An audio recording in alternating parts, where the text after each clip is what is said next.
Olá meus caros viewers, voltamos com a parte 2 do vídeo. Não vou nem enrolar na intro, bora começar.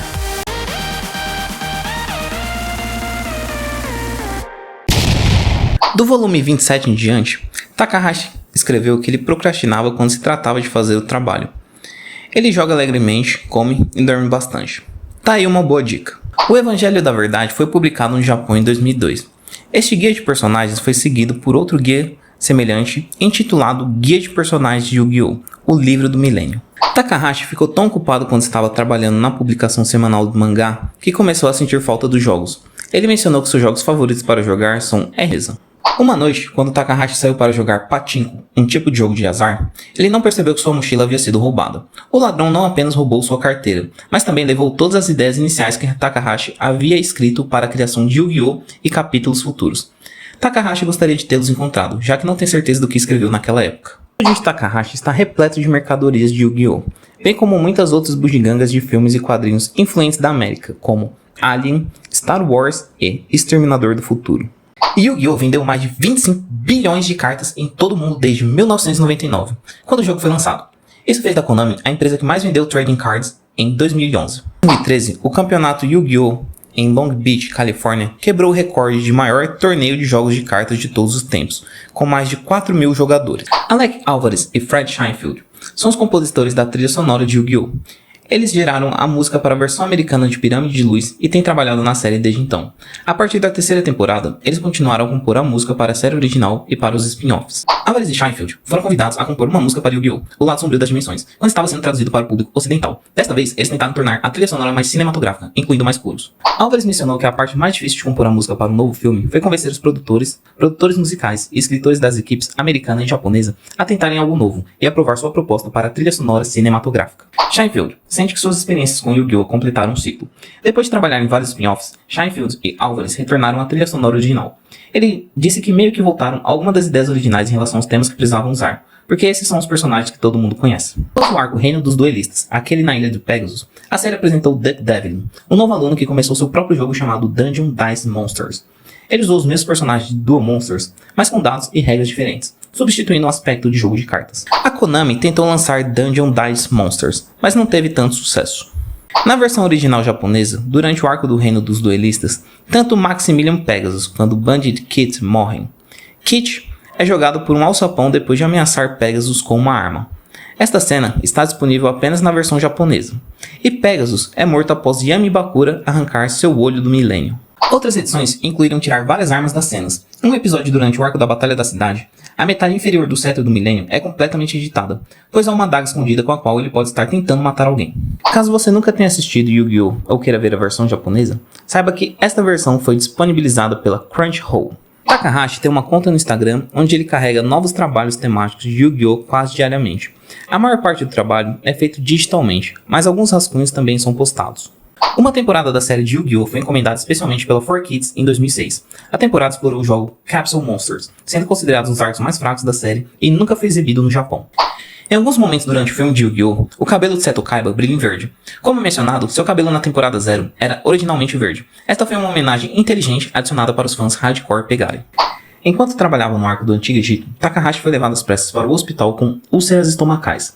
Ele mencionou que seu projeto para os Orc Necrófagos deve ter sido por causa de sua falta de sentido. Durante o tempo em que estava internado, ele também cortou a história de Seto e Kisara, que ele se arrepende. A história pretendia aprofundar o significado e a relação entre Kaiba e o dragão branco de olhos azuis, mas em vez disso, ele fez apenas alguns vislumbres. No auge da popularidade de Yu-Gi-Oh!, o usuário do YouTube Little Caribou começou a popular uma versão resumida e hilária de Yu-Gi neste canal. A série resumida agora tem seu próprio site, onde hospeda todo o conteúdo original. Vocês se lembram dos arcos de Yu-Gi-Oh!? O primeiro arco é o Reino dos Duelistas, onde Yugi é forçado a participar do campeonato megalomaníaco de Maximilian Pegasus, após este roubar e aprisionar a alma de seu avô no Reino das Sombras. Depois, somos levados à Batalha na Cidade Parte 1, onde conhecemos Merrick, Ishtar e os 3 deuses egípcios. Kaiba fica sabendo das cartas dos 3 deuses egípcios e decide realizar uma batalha para obter as 3 cartas. Aqui as regras de duelo mudam. Cada jogador passa a ter 8.000 pontos de vida, e agora é necessário sacrificar monstros para invocar cartas com mais de 5 estrelas. A terceira temporada se chama Entrando no Reino das Sombras. Durante as semifinais da Batalha da Cidade, a nave que transportava os jogadores é sequestrada pelo Big Five, os antigos sócios de Gozaburo Kaiba, e por Noa Kaiba, filho biológico de Gozaburo. O plano deles é se vingar de Kaiba e recuperar a corporação Kaiba.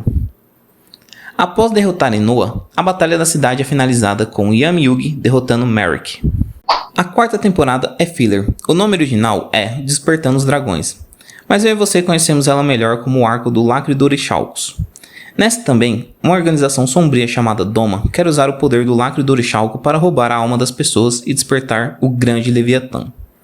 Depois temos outro arco chamado O Grande Campeonato, onde Kaiba organiza um campeonato para que o vencedor possa enfrentar Yugi. Agora é conhecido como o Rei dos Jogos.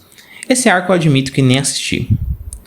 Você se lembra da Curiosidade 74? Aqui temos outro filler, o arco dos monstros de cápsulas, que foi outro que eu me recusei a assistir. Temos a lendária e canônica temporada 5, onde o faraó descobre uma forma de retornar ao passado para conhecer sua origem e suas memórias apagadas. Neste arco, descobrimos a origem do duelo de monstros, a origem dos enigmas do milênio e a relação de Yugi com vários personagens da atualidade. Mais para frente eu conto com mais detalhes. Em 2017, Yu-Gi-Oh! Comemorou seu 20º aniversário, e em comemoração foi lançado o filme Yu-Gi-Oh! O Lado Sombrio das Dimensões. Este novo filme inclui o elenco original de Yu-Gi-Oh!, que enfrentam um novo inimigo chamado Aigami, e se passa anos após o final da quinta temporada. Os fãs da série original estavam preocupados que muitos dos temas adultos fossem cortados no processo de tradução, como aconteceu no passado. A 4Kids garantiu aos seus seguidores online que este não seria o caso, dizendo que as únicas mudanças na versão em inglês seriam apenas as traduções de cartas. A 4Kids também confirmou que o elenco de voz original americano havia retornado para reprisar seus papéis no filme. Isso foi especialmente emocionante para personagens como Yugi, o Faraó e Seto Kaiba. O filme Dark Side of Dimensions foi lançado em abril de 2016 no Japão e teve lançamento no ocidente em 20 de janeiro de 2017. O filme foi um sucesso e arrecadou mais $750 mil em todo o mundo. Devido ao novo filme de Yu-Gi-Oh!, Takahashi decidiu escrever e desenhar 2 novos capítulos para o mangá de Yu-Gi-Oh! Para combinar com o filme. Ambos os novos capítulos foram publicados nas edições 19 e 20 da Shonen Jump e foram lançados em abril de 2016. O mangá terminou oficialmente em março de 2004. No Japão, a série terminou com 343 capítulos no total. Com o lançamento do novo filme, a Konami lançou 3 novos jogos de Yu-Gi-Oh! Em 2016. Mas vamos ser sinceros, o melhor jogo de todos é o Forbidden Memories, para PlayStation 1, que só dava para ganhar com Game Shark. Apenas entre os anos de 2001 e 2009, a 4Kids fez mais de 152 milhões em lucros com o anime Yu-Gi-Oh! E várias mercadorias da série e mangá. Em 2011, Takahashi compilou muitos esboços e peças finalizadas em um belo livro de arte apropriadamente titulado Dual Art. Ele contém arte abrangendo cada série de Yu-Gi-Oh! Até aquele ponto, juntamente com notas de artistas. Agora vamos falar da polêmica envolvendo Yu-Gi-Oh! No Brasil e principalmente Gilberto Barros. Este episódio ocorreu no início dos anos 2000. Com o sucesso de Yu-Gi-Oh!, as cartas físicas foram lançadas e era uma febre entre os jovens. Porém, não demorou muito para que a bancada evangélica por todo o país começasse a afirmar que Yu-Gi-Oh! Era um baralho satânico, principalmente porque o jogo utilizava de termos como monstros e armadilhas. O que começou como um boato ganhou grandes proporções após Gilberto Barros acusar o jogo de praticar satanismo em seu programa na TV Bandeirantes, o Boa Noite Brasil. Durante quase uma semana, o apresentador fez ataques diários, ligando as cartas não apenas ao ocultismo, mas também à Yakuza, a máfia japonesa. Para dar força ao argumento, a banda exibiu uma cena do filme Dragon Ball Z, A Árvore do Poder, como se fosse um episódio de Yu-Gi-Oh! Em que Gohan se transforma em um macaco gigante como parte do plano de um dos vilões, que se gaba por fazer o filho esmagar o próprio pai. Eu lembro que teve uma galera que teve as cartas rasgadas pelos pais. O tempo passou e a gente voltou a colecionar as cartas de novo. Além de Yu-Gi-Oh!, vários animes foram demonizados aqui no Brasil. Em 2004, um caso parecido aconteceu. O Ministério da Justiça proibiu a TV Globo de transmitir Inuyasha, pois considerava o material violento demais para o período matinal. Na imprensa, noticiaram a informação como Governo veta demônio de manhã na Globo. O SBT também sofreu problemas com a justiça quando tentou exibir Naruto às 20 horas. O caso mais recente aconteceu em outubro de 2021, quando a Record informou que Death Note traria danos mentais às crianças e adolescentes. De fato, as crianças de hoje em dia só podem assistir coisas idiotas. Recentemente, um livro de arte intitulado Arte das Cartas foi lançado e contém mais de 800 ilustrações de monstros e cartas mágicas de Duel Monsters e Capsule Monsters da série Yu-Gi-Oh! Entre fevereiro e março de 2017, os cafés temáticos no Japão tiveram como tema Yu-Gi-Oh! Em comemoração aos 20 anos de exibição e do novo filme. Yu-Gi-Oh! Pode ter finalizado sua série televisiva em 2006, porém a franquia vive em diferentes spin-offs, incluindo Yu-Gi-Oh! GX, Yu-Gi-Oh! 5Ds, Zexal, Arc V, Reigns, 7 e para vocês, saindo do forno, Yu-Gi-Oh! Go Rush, que irá estrear em abril de 2022. Solomon Muto, Yugi e Seto Kaiba fazem aparições em vários spin-offs e filmes que vieram desde que Yu-Gi-Oh! Fez sua aparição original. No primeiro episódio de Yu-Gi-Oh! GX, Yugi faz uma aparição e dá ao novo protagonista Jaden a carta Caribo Alado. O episódio é intitulado O Próximo Rei dos Jogos. Yu-Gi-Oh! Tem sido um marco na televisão japonesa desde que começou em 2000. E agora o tempo passou. Os produtores japoneses decidiram remasterizar partes permanentes da série. O material remasterizado é chamado de Yu-Gi-Oh! Duel Monsters 20º Aniversário Master e conterá episódios notáveis do arco da Cidade da Batalha, como quando Joey duela com Merrick e Yugi derrota Seto Kaiba. O arco da Cidade da Batalha remasterizado foi ao ar na TV Tóquio em abril de 2015. Ele também inclui o arco da realidade virtual, antagonizado por Noah Kaiba, que foi originalmente pensado para ser deixado de fora. Ao longo da série, Yugi tem um total de 45 duelos. Dos 45 duelos, ele só perdeu 5, empatou 3 e ganhou 37. Quando perguntado com qual personagem ele mais se identificava, Takahashi disse que realmente ama Yugi, mas sempre quis ser Joey, e à medida que envelhece, ele se sente cada dia mais parecido com o avô de Yugi. Em 1999, quando o mangá estava em execução há 2 anos, havia um pequeno trecho precedendo o capítulo de Yu-Gi-Oh! Em que Takahashi escreveu: "Este mangá está em execução há 2 anos. Cartas e jogos de todos os tipos foram lançados desde então. Mas eu estou preso atrás desta mesa e não posso ver as pessoas jogando. Eu desejaria vê-los se divertindo, mas se você fez um amigo através de interesses compartilhados em Yu-Gi-Oh! Então eu estou feliz por ter feito esse mangá. Isto é o que mais me traz alegria. Pessoal, eu não sei vocês, mas eu fiquei levemente emocionado com esta frase." Como prometido, vamos falar da 5ª temporada. Acredito que aqueles que assistiam apenas pela TV Globinho nunca chegaram a assistir esta temporada. Eu particularmente levei alguns anos para descobrir. Lembrando que isso aqui é o resumo do resumo do resumo.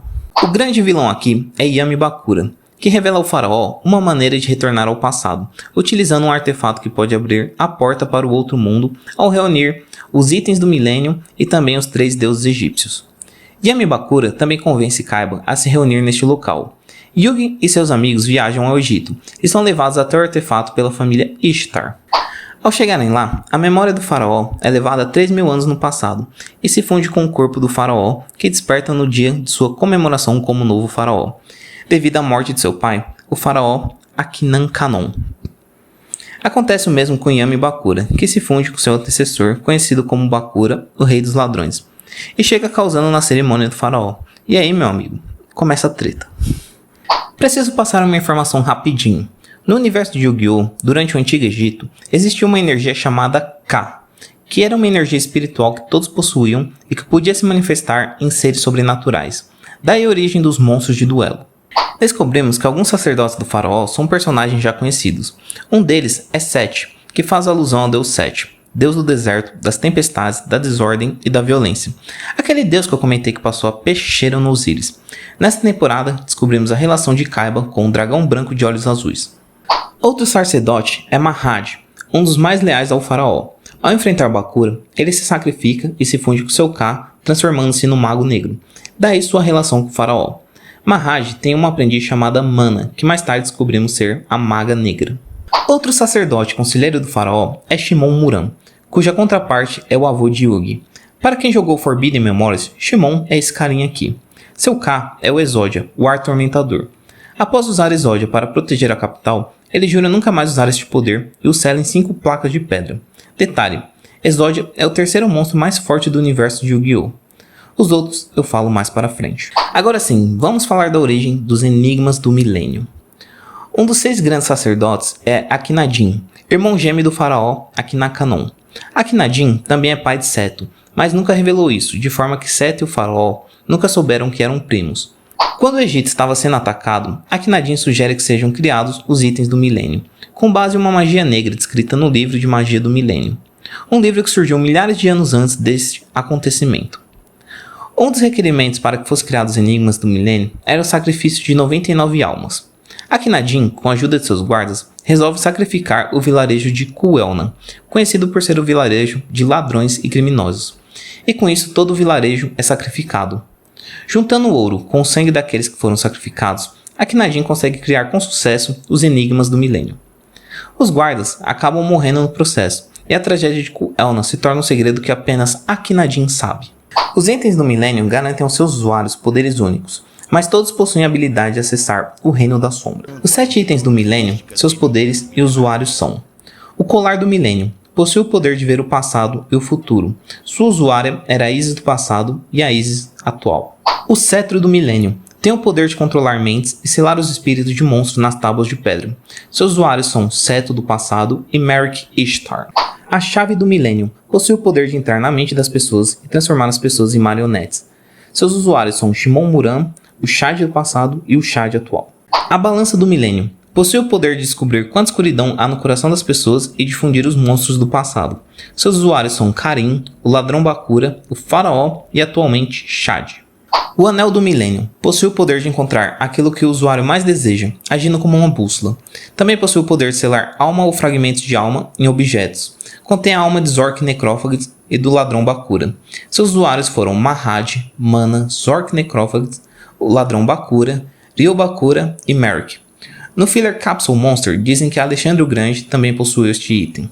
O Olho do Millennium possui o poder de ler mentes, olhar dentro da alma das pessoas e selar a alma das pessoas em cartas. Seus usuários são Akhenaten, Maximilian Pegasus e Bakura. Por fim, o famoso Pingente do Milênio, que posteriormente ficou conhecido como Enigma do Milênio. Possui o poder de invocar e controlar os monstros de duelo e garante àqueles que resolvê-lo a inteligência e o poder das trevas. Seus usuários são Akhenaten, o Faraó, o Sacerdote Seto, Solomon Muto e Yugi Muto. Outra curiosidade legal é que o Pingente do Milênio ganhou o título de Enigma do Milênio, pois todos aqueles que tentavam montá-lo eram levados ao Labirinto das Trevas. Yugi levou 8 anos para montá-lo e disse que a sensação era algo que pode ser visto, ainda não pode ser visto. Falta só mais um detalhe do enigma, mais pra frente eu conto. Nos filmes de Yu-Gi-Oh! Somos apresentados a 2 outros enigmas do Milênio, embora não sejam canônicos. Um deles é a Pirâmide de Luz, que contém o espírito de Anubis. O outro é visto no filme O Lado Negro das Dimensões, chamado de Cubo Quântico, que possui o olho de Anubis. Se lembra do vilarejo Cu-Elna? Apenas uma pessoa sobreviveu a todo aquele massacre, o Ladrão Bakura. Agora vocês entendem a revolta dele. O espírito dos membros de Cu-Elna, desejando vingança, se unem ao Ka de Bakura e criam um monstro chamado Diabólico, que tinha o poder de absorver os monstros derrotados e evoluir conforme seus poderes cresciam. Mas o grande vilão disso tudo é Zork Necrófagus. Zork nasceu da escuridão do coração das pessoas. É conhecido como Rei das Trevas, criador do Livro da Magia do Milênio e do próprio Reino das Sombras. Os itens do Milênio são uma fração de seu poder. Ele também é criador de Yami Bakura. Zork surge na Terra após o massacre do vilarejo de Cu-Elna, mas por anos apenas Akhenaten sabia de sua existência, e é o segundo monstro mais poderoso do universo de Yu-Gi-Oh!, tendo derrotado os 3 deuses egípcios e o Exódia. E finalmente, o segredo que todos esperavam. Como derrotar o diacho do Zork? O faraó, com a ajuda de seus amigos, consegue lembrar seu nome, Aten, que significa literalmente rei. Com isso, ele consegue o poder para fundir os 3 deuses egípcios em Horakt, a criadora da luz. Este sim, o monstro mais poderoso do universo de Yu-Gi-Oh! Por fim, Aten resolve se sacrificar para selar a alma de Zork no Enigma do Milênio, levando sua alma junto. Uma importante batalha ocorre depois deste acontecimento, mas vou deixar vocês descobrirem por conta própria. E estas foram as 107 curiosidades de Yu-Gi-Oh! Na verdade, mais 120. Eu realmente espero que vocês tenham gostado do vídeo. Se você é fã, não esquece de deixar um like e se inscrever no canal. A curiosidade que eu mais gostei foi a número 104. Sarababá!